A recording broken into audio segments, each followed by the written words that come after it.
அனைவருக்கும் வணக்கம். இன்று தமிழ்நாடு, சேலம் மற்றும் ஈரோடு கொங்கு மண்டலத்தின் சில பகுதிகளிலிருந்து அற்புதமான ஆரோக்கியமான, சுவையான மற்றும் அதிக மருத்துவ குணம் கொண்ட ரசம் செய்முறையை பகிர்ந்து கொள்ள வந்துள்ளேன். இந்த ரசத்தின் பெயருக்கு வரும்போது, செலவு ரசம். செலவு அதாவது தமிழில் செலவு என்று பொருள்படும் நாம் பயன்படுத்தும் அஞ்சறை பெட்டி அல்லது மசாலா பெட்டி ஈரோடு மண்டலத்தில் செலவு பெட்டி என்று அழைக்கப்படுகிறது.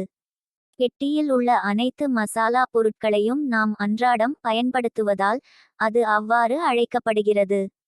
முற்காலத்தில் ஒவ்வொரு வீட்டிலும் சுக்கு, மிளகு, திப்பிலி, அதிமதுரம், சித்தரத்தை, கருஞ்சீரகம் போன்ற அனைத்து மருந்து பொருட்களையும் மசாலா பெட்டியில் வைத்திருப்பதால் சில 10க்கும் மேற்பட்ட பொருட்கள் உள்ளன.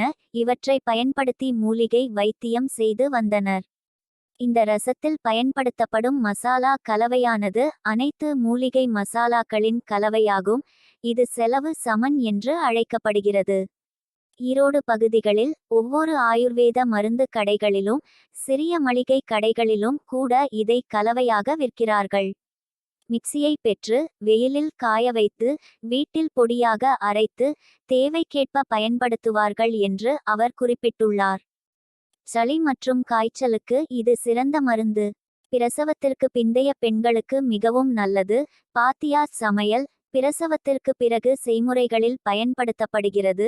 மேலும் இது தாய்ப்பால் சுரக்க உதவுகிறது.